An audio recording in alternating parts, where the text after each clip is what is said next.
Before we start the podcast tonight, I wanted to bring up something a little bit more serious. A lot of you know who John Draper is. In case you don't, John is kind of legendary among hackers as Captain Crunch, inventor of the Blue Box, among other things, back in the late 70s. He's also worked with Apple, he coded Easy Writer, he's done a bunch of stuff. Joerg interviewed him for Scene World number 18 back in 2012, and you can find that interview, and it's a video interview, on sceneworld.org in the interviews section. So we kind of consider him something of a friend to the magazine, and we'd like to bring attention to some ongoing health problems he's been having lately. You can read about the struggles he's been having at his website at webcrunchers.com/back-to-hospital-again, and we'll post that link to the podcast description. But there's a PayPal button on that site, so if you'd like to donate anything to him and his ongoing issues, I'm sure he would really appreciate that. Now let's get on with the podcast. Where's my music?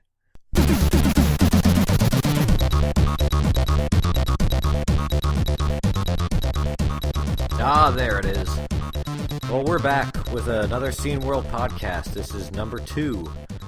I'm AJ. Joerg is over there, some 50,000 miles away. Hello, AJ. And how are you?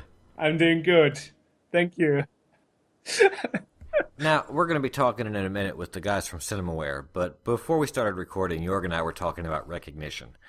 In particular, the kind of recognition you might get from doing a media-based project, sort of like this podcast or video interviews or something like that. And I've been kind of fortunate in that nobody has so far recognized me anywhere, except for one instance in which I went into a gas station to get gas, and the attendant heard me listening to myself over the radio, which was really more embarrassing for me because I felt kind of like a doof listening to myself, although he seemed to think it was amazing. But Joerg has had a little bit more recognition in the mainstream than I have. Yes, well, as you probably know, we do this Skype video interviews with tech pioneers. So actually, it happens that every morning I go to the central railway station. Before I go to work, I buy something for breakfast at the bakery. And there was this guy behind the counter, and he said, "Well, I recognize your face. Where have I seen your face before?" And I was like, "Well, I'm doing those interviews, with tech pioneers on YouTube, so maybe you've seen me there." I said, "Yeah, sure, that could be it." So actually people are Googling for interviews from famous people. Like if you look at the Ralph Baer interview, it's like the only one that's a full hour, and people were replying to it like, "Wow, that's the longest interview of this pioneer ever, and well done." So I guess we are getting some recognition for the podcast and for the interviews and for the magazine, of course, too. As I said the last time, Chris Crick from Epics, for example, checked out our magazine too. And this time we even got some fan email from somebody called Marco. And he wrote to us, "Nice work with your podcast. Ho ho." So yeah, thank you, Marco. We are going on, and hope you will enjoy our future podcast recordings as well. Indeed. Hopefully Marco isn't the only one listening to our future podcasts. I guess not. No. So last time we interviewed Lars Sabiri, and he was a great interview. We talked for quite a long time with him. And we are hoping to do the same this time. We are actually doing the recording 2 days from today with the people from Cinemaware. So we are talking about the progress, and actually this is what I wanted to start with in this little pre-chat.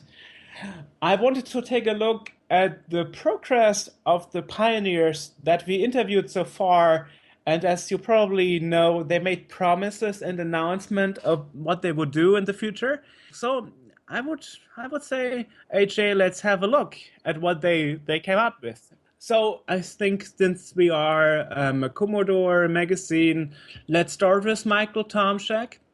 Michael Tomczak was the marketing manager of Commodore back in the 80s. and he actually wrote a book, Home Computing Wars, and that actually, well, has a value about between 300 and 600 US dollars if you have a signed version of it. And even if you don't have a signed version of it, it costs between $80 and $150 because it's so rare. And since this success, and since he's still doing research, he decided to make his new book. And after many years, it's finally out. It's called Nano Innovation, What Every Manager Needs to Know. And it can be bought from Amazon as a book or as a Kindle edition. So it's out. It's out now. 400 pages in English. And from what I heard from other people who read it, it's a pretty good read. So you should check it out. It's one of those pioneers from the computer industry. And we should also mention that Michael's book, which again is Nano Innovation, What Every Manager Needs to Know, is also available on barnesandnoble.com and the Google Play bookstore. And more recently, we had an interview, for example, about Tetris with Alexei Pechetnov. And that was a really big one for gaming fans. Oh, yes. I guess that was like, everybody loves Tetris. And even my mom said, send me the video. I want to. My grandma is a Tetris champion. She's a beast with Tetris. Yeah, great. So, and he announced he would come up with an official battle version of Tetris for electronic gaming for those people who actually make a living on video gaming. Hard to believe, but it's actually true. It's called Tetris Ultimate. It was released actually in this summer. And that was released for PS4 and what, Xbox One? Xbox One, yeah. Yeah. And I had a look at it, and it looks pretty nice. So, despite he could lean back and say, oh, I'm done, he's still coming up with new versions of Tetris, and this is the latest one. And it's pretty good because he said he never liked the versions when it comes to two-player games or something. And actually, Ultimate Tetris can be played with 4 players. So that's pretty nice. Now his new versions of Tetris are for modern game systems, as you said, the PS4 and Xbox One. Yeah. But there are still some people doing stuff with older platforms, like the people we're talking to today from Cinemaware, who have just struck a distribution deal to release, and they're doing things like bundling the original Amiga version of the game, Defender of the Crown, along with the DOS version. I think they're doing this with a few other games, like Wings. Wings, yes. But that Wings actually is a reprogrammed new version, and we will talk about that with them later. Right, but it brings up an interesting question on this, and I've seen a lot of people asking things about this lately, and it's how relevant are these platforms?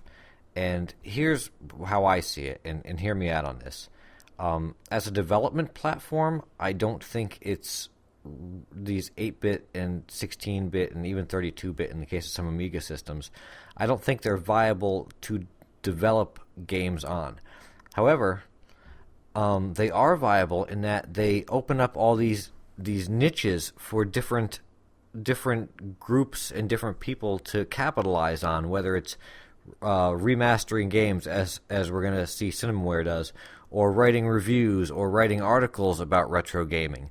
It opens up all these little new aspects for people to really kind of make use of. Well, that's actually interesting because even our staff member of Scene World magazine, Andrew Fisher, he is a freelancer journalist in retro gaming, and he's actually writing for Retro Gamer, which is a British retro gaming magazine, and he's very successful actually. So actually, the Retro Gamer even came to Germany now, and they are even translating it to German because it's such a success in the UK. So right, and that's even a question of, again, the nostalgia value is creating actual like niches for journalism and people writing books and articles and game reviews online. You know, there's I can't count the amount of game review websites and channels of people complaining, the Angry Video Game Nerd and Nostalgia Critic and all these different people. Retro Hunter, who one of our guests is the host of. There's so many different little niches there that these older, possibly obsolete machines still create for people to, I know that some of these guys that do these reviews or writing books and articles, they're making a living off of this, and making a living technically off of games that haven't been released in 20 years. So it's Apache software with their Duke Nukem thing. Exactly. Yeah. Right. Yeah. It's actually interesting because they announced last week they are resuming the studio. Though they are back, man. They are back. They're back. So even they are coming back. Right. Well, this huge push for nostalgia is bringing a lot of these companies back to try to capitalize on the fact that people want to relive their gaming youth.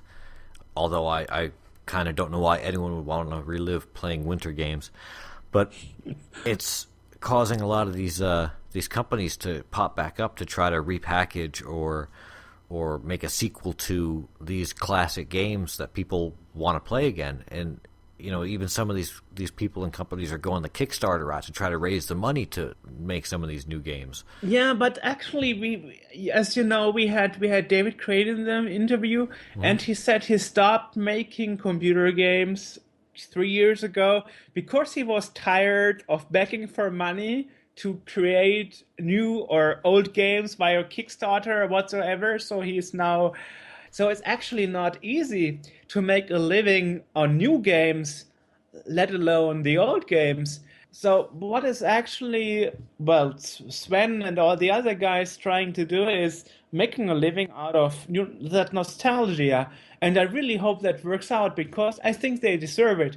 I remember playing Defender of the Crown with my grandfather as a child. That was totally awesome memories. Right, yeah, and the way that they put them out and the way that they produced the games were really kind of something different from what you see now, which is a lot of, really overproduced, kind of not that great. These things were really well done, and I put it on the same par as the LucasArts games, where it was really something different. Lucasfilm back then, yeah. Yeah. So it was actually video game studios trying to make cinematic games. Right, yeah, that were really kind of pushing the boundaries, that weren't just, a shoot 'em up or, a Pac-Man sort of thing where, simple stuff where there were graphics and there was text and there was, all this stuff together to make it was almost like you were watching a movie, not with obviously the best graphics that you would have in a movie, but, the closest thing you could get at the time. Yeah. There's another interesting effect of this is that I was just reading. There was a game on Commodore 64 a long time ago called Mean Streets, and the original one was kind of a full motion video thing. Yeah, and you were actually sitting inside the vehicle and yes, and driving around. I remember it took 3 disk sites. It was such a huge game, right? A big chunk of data, which is actually the same for Rocket Ranger. Yeah. But the nostalgia for that has ended up.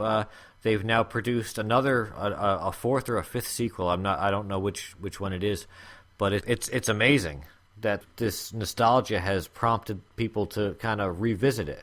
Yeah, and why not? I mean, and it's currently selling on Steam. All powers to them. I mean, I personally like it.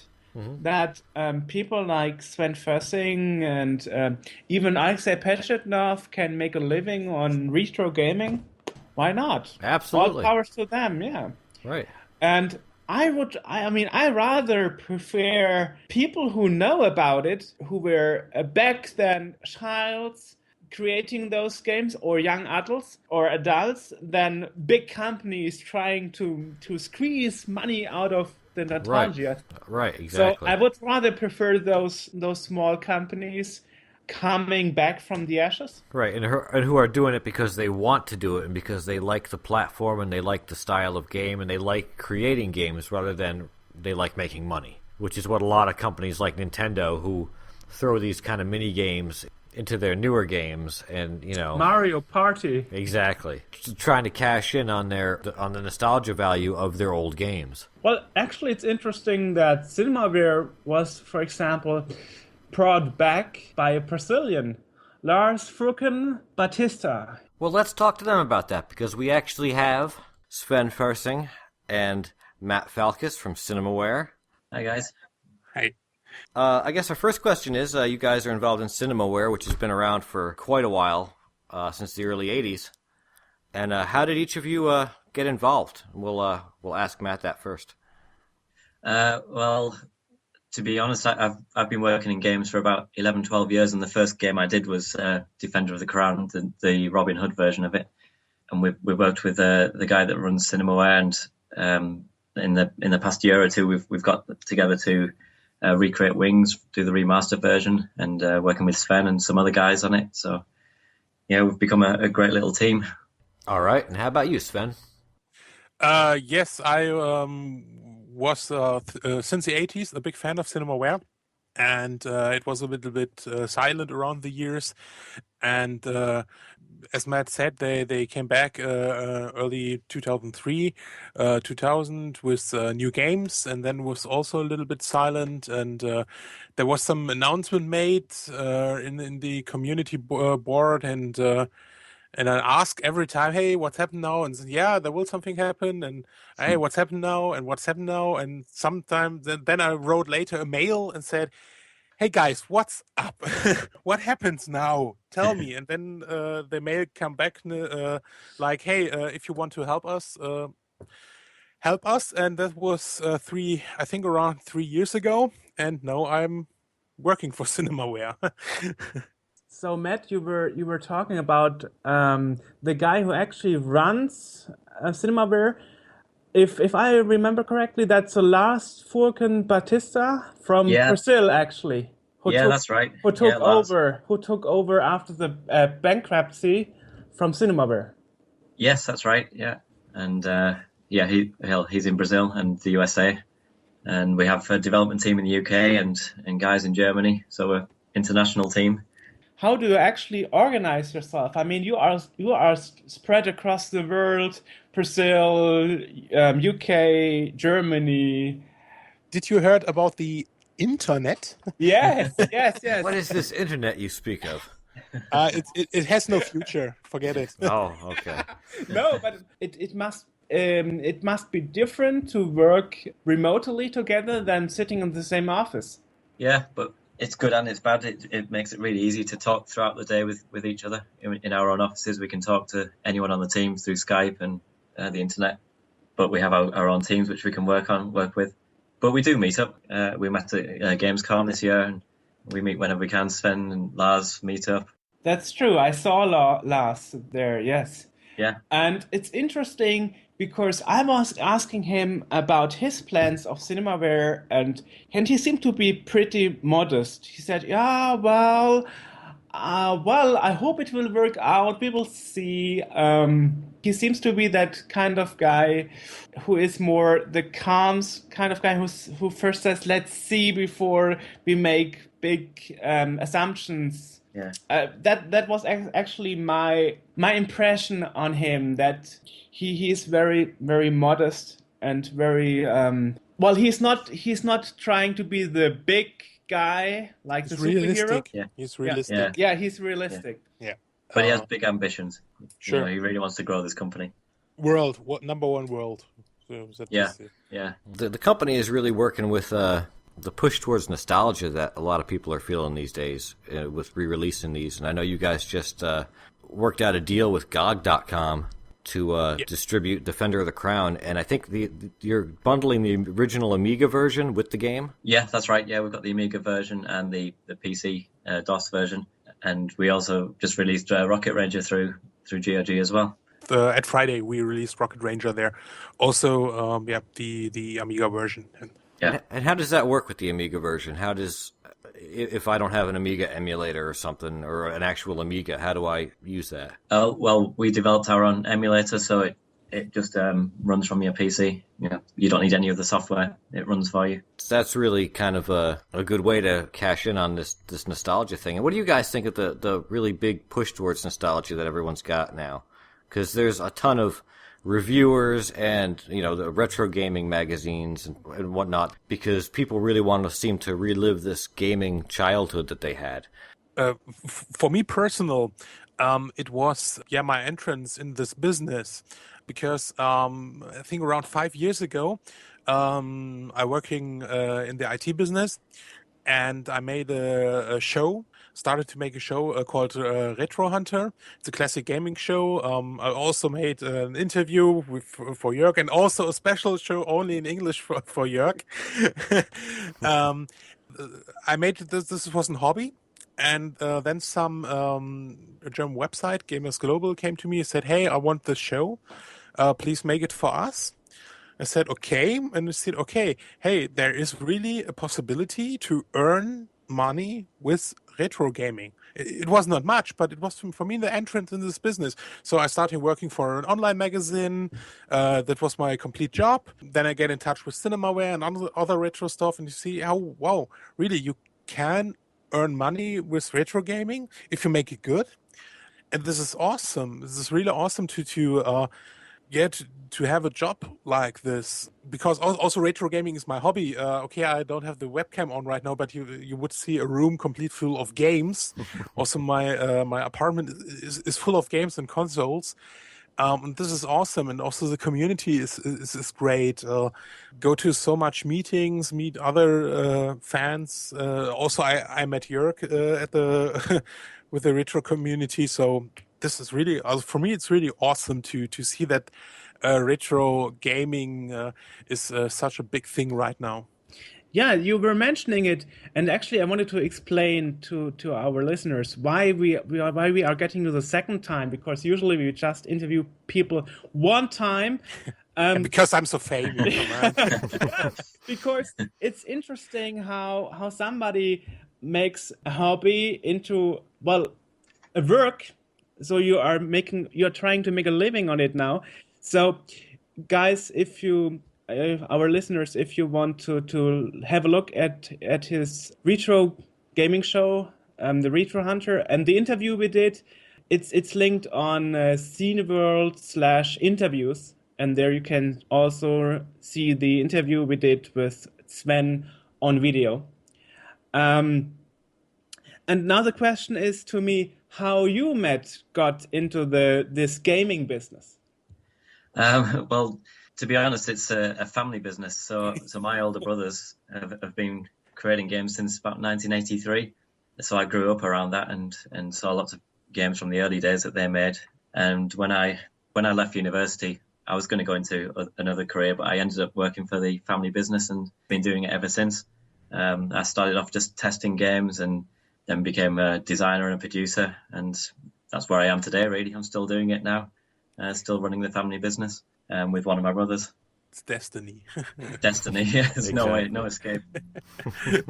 If I look back to all that, I mean, right now I'm 32, and I remember playing, and I remember playing Defender of the Crown with my grandfather on the Commodore 64 and all these other Cinemaware games. And it for you, I think it must be an honor to work for the company that you looked up to when you were younger. Well, for example, you, Sven, you reviewed games and you did your Retro Hunter show. So I guess you never thought you would actually be part of the company. No, never. I think maybe 5 or 6 years ago, when if a friend came to me and said, "Hey, Sven, in 5 or 6 years, you have worked for one of the German biggest website for video games. You have your own show, and then you starting working for Cinemaware." I would say you are crazy, or maybe 25 years ago, when anyone would come to me and say, "Hey, you will later work for this company who make this game." So I said, "You are crazy, man." This is really, it's an honor to work with this company and to work with these games, to work with this big IP. So that there are still big names, the Defender of the Crown, Wings. It's still a big thing, and so yeah, for me it's a big honor. And a lot of these games that are being done now, like I know that Wings was a reprogramming of the original game, but from what I gather, most of the gameplay is pretty well the same. Maybe better graphics and stuff, but for the most part, the game is the same. And there's again a real push towards that more simplistic kind of retro type of gaming too, and you see it in even new games are trying to emulate it. Like a lot of these games kind of take their artistic cues from this older stuff. And what do you think it is about those games that really draws people? Is it just the nostalgia, or is it because the gameplay is better than what's being made now, or is there something untangible about that? Yeah, it's difficult to break what's such a classic gameplay mechanic or something you remember from your childhood, or so I think that's why these games are so popular. But a lot of younger people like them as well. And I think certainly things with the mobile phone and tablet gaming, you want something quick and simple to do, and that's why I think these games really hold up still today. And certainly graphic-wise as well, people really like the old pixel graphics and things. It reminds them of games like they used to be. But that is going to change too. I mean, you mentioned the mobile business, but if you look at the latest iPhones and the iPhone 5S, it actually had 64-bit CPUs and stuff. It's going to be more towards modern gaming on those platforms. Yeah, I think so. I think things will become like that. I think already with iPad, you get more powerful games on iPad. Yeah, I've seen a lot of newer games like that coming out, and it's always seemed to me like if you're trying to play Call of Duty or something on your iPhone, it's just not the same experience as if you were playing it on a computer. Whereas some of these older games, maybe you can kind of get that, put a fake gamepad on the screen and pick up some of that same classic sorts of gameplay that you had with the older. Yeah, true. There are a lot of different devices you can use for your tablets and your mobiles now to emulate the old days. That's a really thing I like about this these times right now. That I can play old classics when I'm sitting in the bars and play some Cinemaware titles on my iPhone or I think it's a really cool times we have right now. Well, you had the same with the Game Boy in the 80s and 90s, but you didn't publish on the Game Boy. We published on the Game Boy Advance. Wings, Wings and Hand of the Crown were released on the Game Boy Advanced. Was a unique thing of the Game Boy Advance version of Wings was that you also could play the German side. And while we're talking about older systems like the Game Boy Advance and the Game Boy, you're actually doing something with an older console, right? A Mega Drive release we will do next year. It came from the desert. That was a game that was produced and completely done 25 years ago, but was never released. And we will release it next year on the Mega Drive. So really on the designated console, it will be released at a special edition. But we will also add more content, more graphics, maybe more gameplay, and also we have different areas and games right now we will work on. So, and that game is going to be released actually on the Mega Drive, which I think in America, that's the Sega Genesis. Genesis. Right, and how does the logistics of that work? Like, how do the sales of that? That's obviously it's probably going to be an online sales, but what kind of sales do you project for that? You think it's gonna do well? Yeah, I think 40,000 units. No, I'm just kidding. No, it's really just kidding. It will be a limited edition. We don't have exactly right now the numbers, but it will be limited because it will be completed in a box with manual, with poster, with cartridge. We will work together with the guys from Pier Solar Watermelon Games. They are producing Mega Drive games right now. And they have the completely logistic.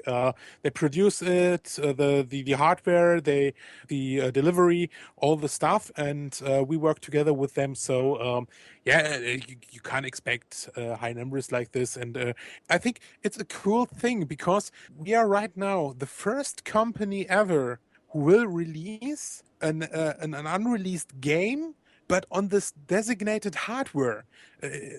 You have often some release for emulator or something like this, but this game will release for this designated hardware and as a limited edition.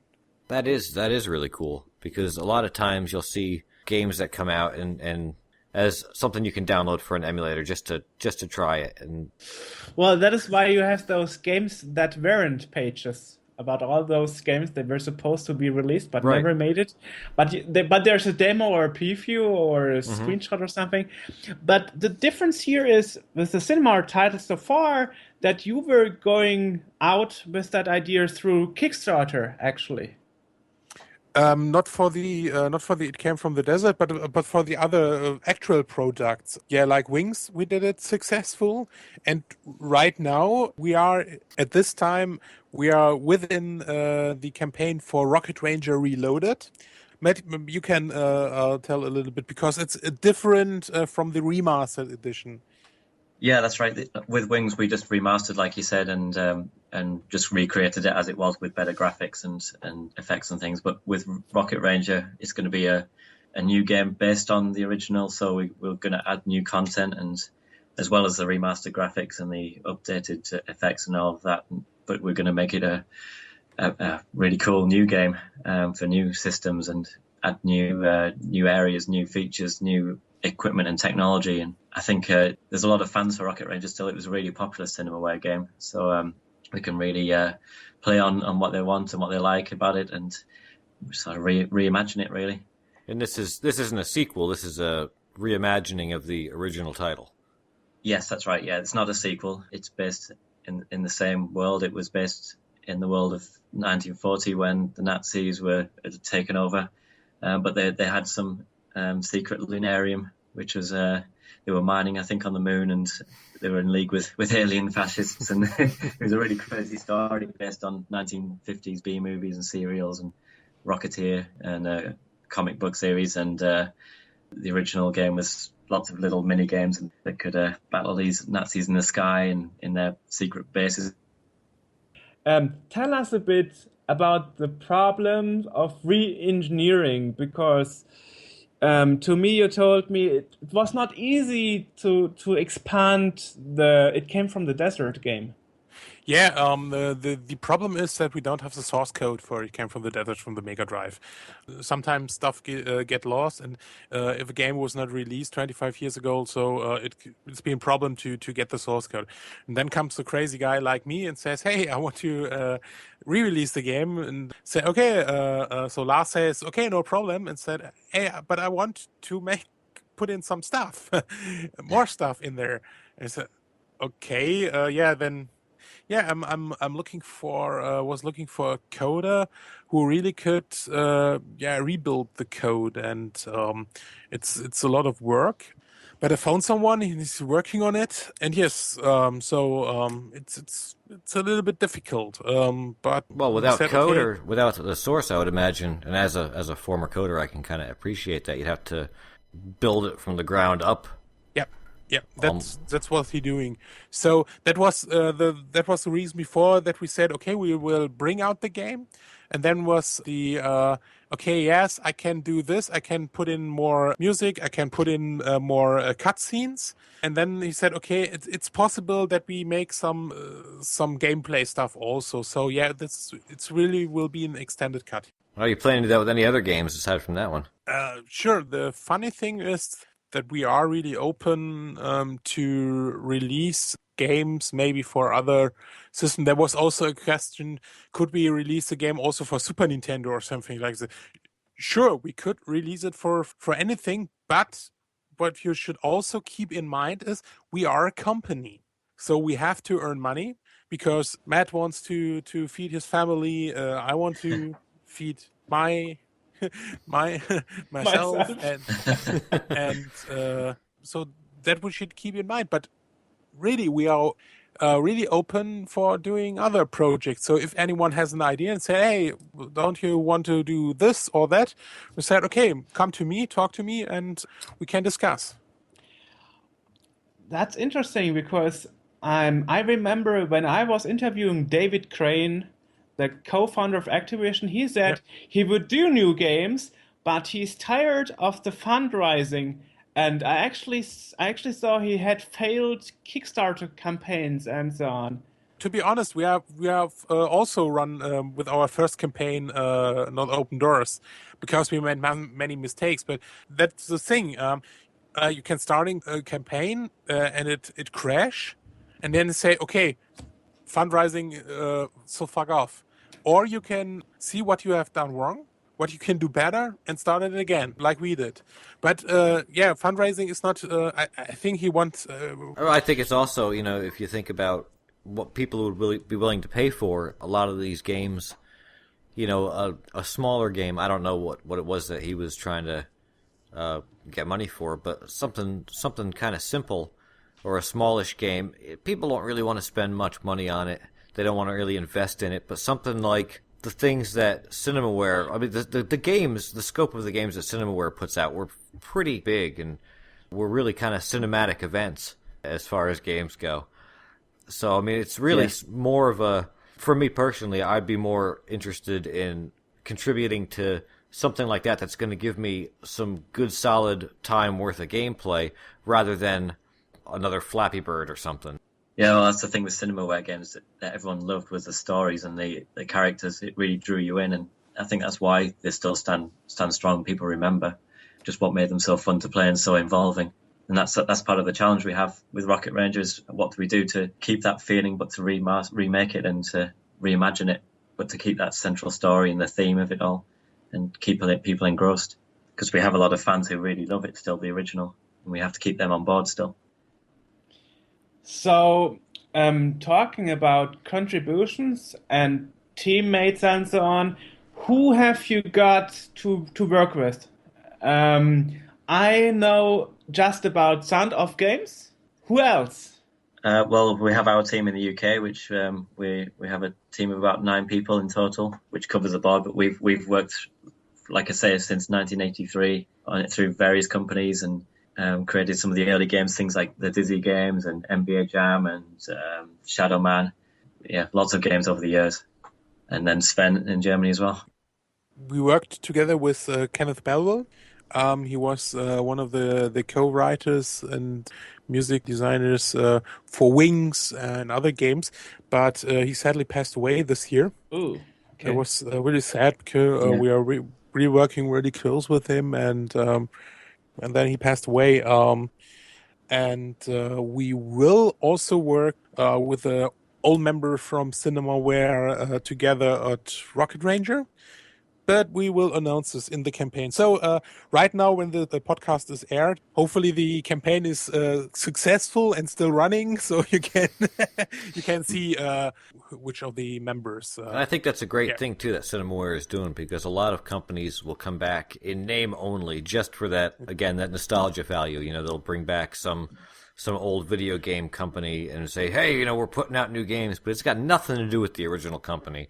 And it's really just cashing out on a name. And whereas you guys really seem to be both honoring the original company and trying to kind of work with parts of that original company to not so much cash in, but more resurrect it. I have to admit that was my first thought when Sven told me.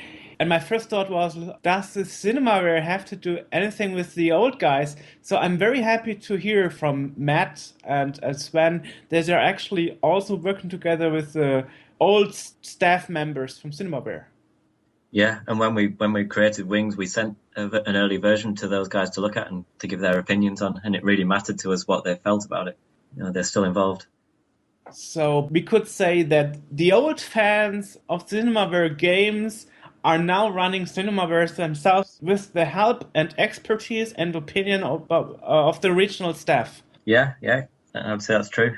And I've looked at the website too. The website for Cinemaware really is kind of an homage and a tribute to the old games and even the old style. I mean, everything is kind of pixelated and. I think that is the important thing. I think that is also the difference between us and other companies who are really releasing games.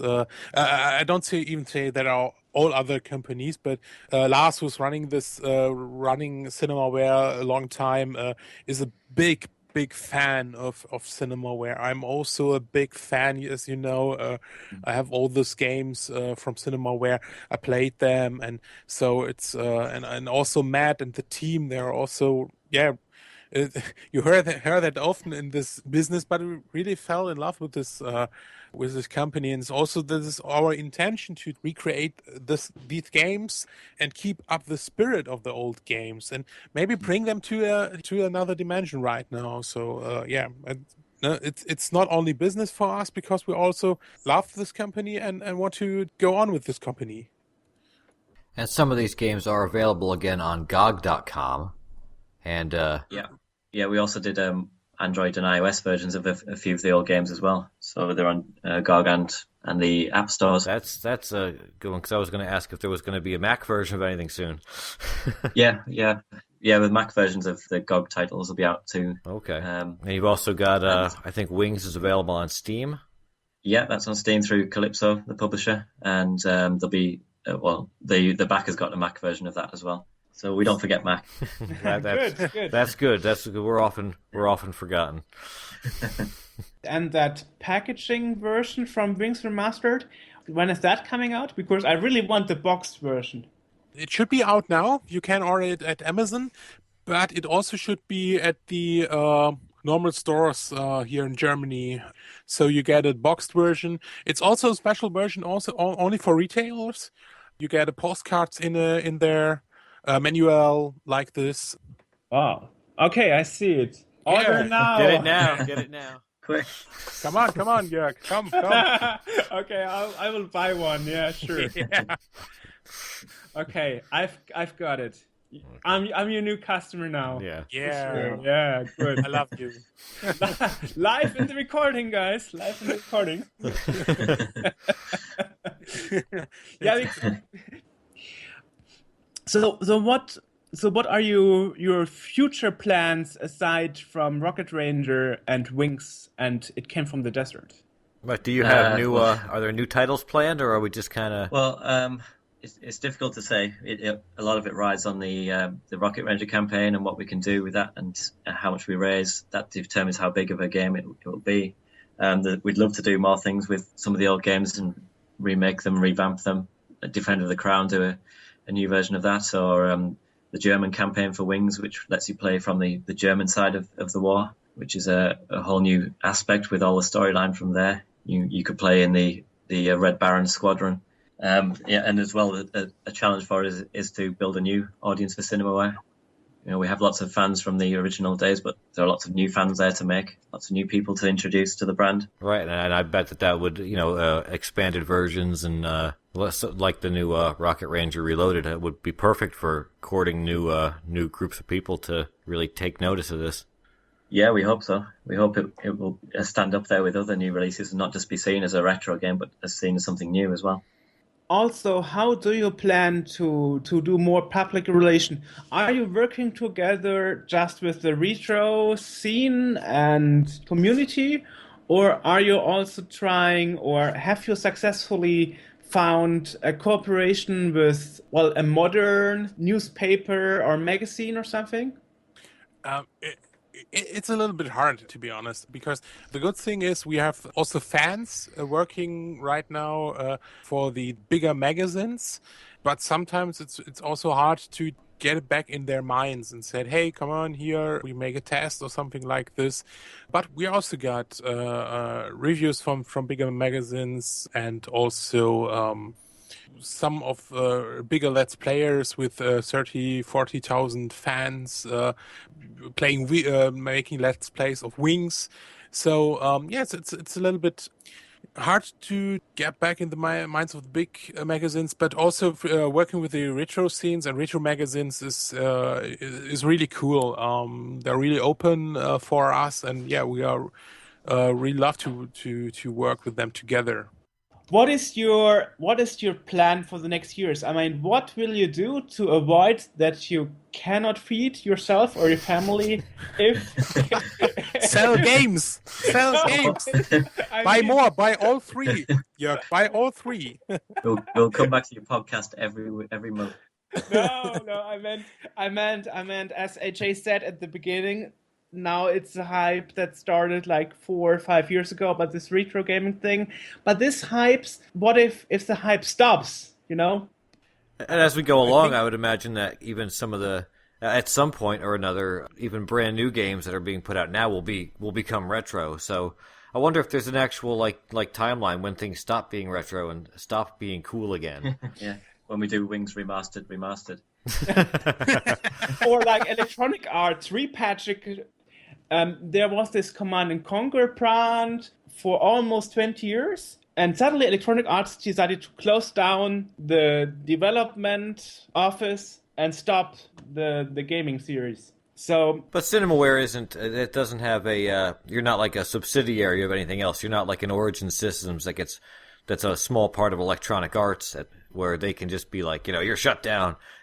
Yeah, we're independent, so we can figure our own plan and our own strategy for the games going forward in the brand. Which is again another really good point about Cinemaware, because a lot of these other little companies that come out based on nostalgia value are part of another company. It's some huge megalithic software company says, hey, here's a little wholly owned subsidiary of us, called whatever, and they're a classic gaming division. But they're really not their own company. It's just a big company pretending to be something else. Whereas you guys aren't pretending to be anything. You're you're Cinemaware. Yeah. We are really the Lars is the owner and runs Cinemaware, and we are all his employees. And Shell. Yeah, but for your question before, it's a risk, and sometimes retro gaming is not the hype anymore. But there is a hype with something, and then there will be also people left who play those games, and sure we want to make new titles, new games. But as Matt mentioned before, it also depends on Rocket Ranger and also on the sales on Wings and. But right now, I think it looks good. The remastered edition, it was over 2 weeks long at the top 10 at GOG. So it's really cool. well, actually, have you thought about competition? Because it was in the news last week, I think on Monday, that 3D Realms is coming back from the ashes. I didn't see that. There's every time a competition in this business, in this market, but I don't think we will mess with 3D Realms, because they are another part of the history, and also making other games, and there is enough space for everyone. And is it even really competition? Because Cinemaware has their kind of brand of games that they do, and 3D Realms is something entirely different. They've pretty much got Duke Nukem. So there's really no, it's not really competition. If you happen to like that sort of game, that's the sort of game you're going to go towards. If you happen to like what Cinemaware was, that's what you're going to go towards there. You're going to, go hit your particular niche. Yeah, we more compared Cinemaware to Lucasfilms or LucasArts, because they also had this intro thing. No, yeah. They also had this. Yeah, they had a very cinematic feel to the games. You really immersed you in it. It wasn't just, and there was a style to it, like an artistic style to it, that a lot of different games didn't really have. That's correct, because many games at this time have maybe one or two pictures as intro sequence, and then they have the game jump and run or something like this, or they were completely text based. Mm-hmm. You have games with big stories or text based.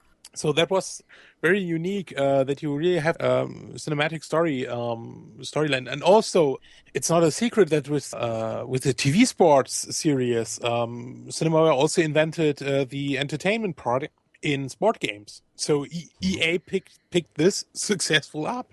So really, I didn't realize that. Yeah, that's funny story, because it came from the desert for the Mega Drive, for the Genesis, was done after the bankruptcy of Cinemaware, and EA got the rights, and they produced this game and never released it because they were successful with their sports games. They did, like NHL, NFL. Don't know if they started FIFA at this time. They started with these games. They were successful and said, we don't release It Came from the Desert. We make more sports games. And the history was that they the TV sports series was successful, so we start also a sports series with entertainment, and they got the money for the licenses. So yeah, that was really nice thing. And after after time, we got the rights back, so we can release It Came from the Desert right now. So you're actually picking up where the Electronic Arts game left. We released the ROM, the original ROM. We released it 10 years ago for free at the internet, and it still has the EA intro, the logo on it, but it will be cut out. So yeah. So the website is cinemaware.com. Is there anywhere else that we should be looking for you guys? RocketRangerReloaded.com.